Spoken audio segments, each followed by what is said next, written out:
Good everyone, it's Steve from Sneaker Tech Talk, back with another video today. For today's video, we will be taking a look at the Air Jordan 6 in the Olympic colorway. Alright, before we get things started with these shoes, I did want to take a look at the box because I think it is pretty cool what the brand is offering right here. The box is a navy blue box on the bottom, white on the top. It has a red Jumpman and you can kind of see fireworks running throughout. The paper inside the box also kind of have that fireworks print on it. And the size tag label does read Air Jordan 6 Retro in white and varsity red. But without further ado, let's take a look at these fantastic shoes from Jordan Brand. Alright, so just a quick history on this shoe right here. Its original release was in 2000 for the 2000 Olympics. And Ray Allen most notably did wear them. I believe Vin Baker did wear them as well in the 2000 Olympics. But I've wanted this shoe literally for 24 years. When they did retro it in 2012, they did swap where the white and the blue was on the midsole. And I just did not care for that at all. I did hold them in person in store. I was about to grab them and the materials were really raw and just plasticky in my opinion. Coupled with that midsole swap, I was not a fan. But as always, starting with the bottom of this shoe right here, you do have the iconic Air Jordan 6 bottom with the translucent portions running throughout. The rest of the portions are navy blue. You also get that red Jumpman on the bottom. That is true to the original from 2000. Moving your way up from that, you do have that white and navy blue midsole kind of wrapping around the shoe. Moving your way up from that, as far as the leather quality goes, it's actually quite soft. It's far nicer than the 2012s. Not quite as soft as the 2000 retro, but I actually really enjoy the leather quality and the overall thick cut that you are getting on this retro right here. Another thing that they did bring back to the original from 2000 is the oval laces. I believe in 2012 they had flat laces.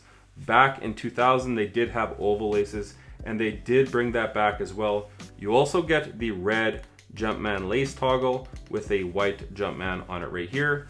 If you don't know, this is actually a lace pouch right here and you can flap it open and open it up, run the laces through and then close it back up. At the top of the tongue it does say Air Jordan with these holes right here that you can run your fingers through to kind of slip the shoe on. If you didn't know, this shoe is inspired by a Porsche, especially with that spoiler on the back of the shoe. So overall, I think this is a very nice quality retro, and I'm just very happy that they brought them back. Obviously, they do not have Nike Air on the back. This is another true to the original 2000 retro spec right here with that Jumpman Air underneath it. And I did try these on very briefly. The overall comfort on foot is quite nice, and I believe the insole in these guys is the black Dreamcell. Yes, it is. And they do have a board last as well directly under that insole. And a board last directly under the insole was an original torsion bar for basketball shoes. It's basically a cardboard insert from heel to toe, and it gives the shoe some torsional rigidity. So overall, I think this is a fantastic retro. If you guys have never tried an Air Jordan 6 on, as far as the fit goes, I stick with my true to size, basically in all Jordan retros across the board. I'm a US size 10.5, and that gives me just a little space at the end of the shoe. It's no different with the Air Jordan 6 here. I think this is a very nice fitting basketball shoe, and they are getting closer with the tongue as far as the height goes, because the original Air Jordan 6 tongue height was just a little bit higher. Some people would say it's kind of like having a shin guard for a tongue, but I love the OG specs. They're true to the original or the first iteration retro specs, and that's exactly what you're getting right here on the Air Jordan 6 Olympic colorway here, back for the first time as far as the proper retro goes since 2000. As far as the price point goes, again, these go for 200 USD, 260 here in Canada. Very expensive, I know, and I'm sure you're gonna be able to get these on sale. And if they do go on sale, I'll probably honestly grab a second pair, because this is my favorite non-OG colorway Air Jordan 6 ever. Like, I've always wanted this pair here, and I'm so stoked they're back. I did pick them up for the retail price of $260, but I did have a pair of shoes that I wanted to exchange that just didn't fit. So I think after I exchanged those, I did pick these up for like $95 Canadian. So it was a very nice addition to the collection, and I will be happy to pick another pair up at 30 or 40% off, But sound off in the comments. Obviously, prices are astronomically high here in 2024, and I don't think it's going to get any better. Obviously, with the Air Jordan 1 High 85 in the black and red colorway, those are coming out in 2025 for All-Star Weekend, and they're going to be $250 USD, which is just absolutely insane. But again, standard retros are currently at like 200 to 210.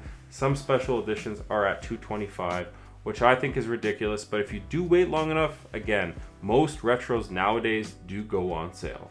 Some of you may ask, what is your favorite OG colorway for the Air Jordan 6? And that would have to be the black and infrared 6.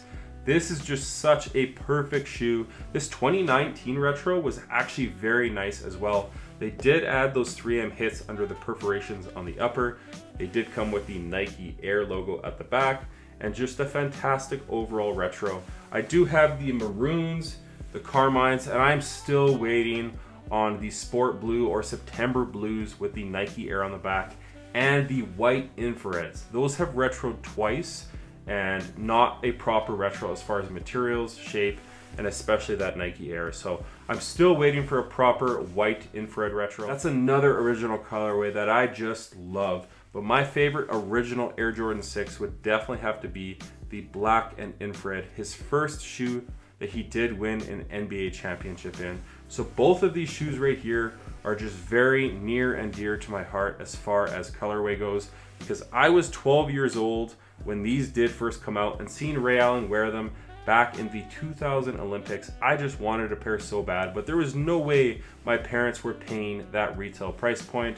And then obviously in 1991, I was 3 years old, so I didn't see MJ play and win his first championship in these, but they're just such an iconic shoe. They can retro 10 more times, and as long as they have that Nike Air on the back, I'm probably picking them up every time. So 2 definite gems in my collection.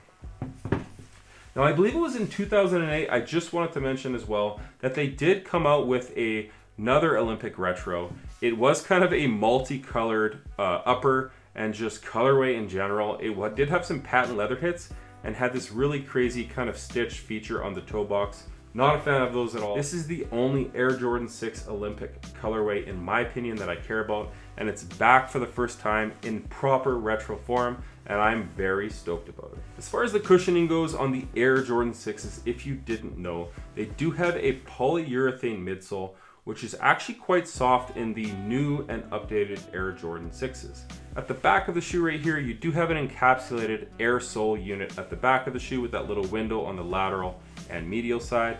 And then encapsulated in the forefoot, you have a full-length air sole unit as well. Back in 1991, this was the best tech from Nike, and that's exactly what you're getting right here in the 2024 retro of the Air Jordan 6 Olympics. But that's gonna do it for today's video. As always, if you guys can like, comment, and subscribe, that would definitely help the channel a ton. Check out my Instagram over at Sneaker Tech Talk, as it is an extension of my YouTube channel with all my pickups, basketball footage, and nostalgia as a whole. As always, thanks for watching today's video, and until next time, peace.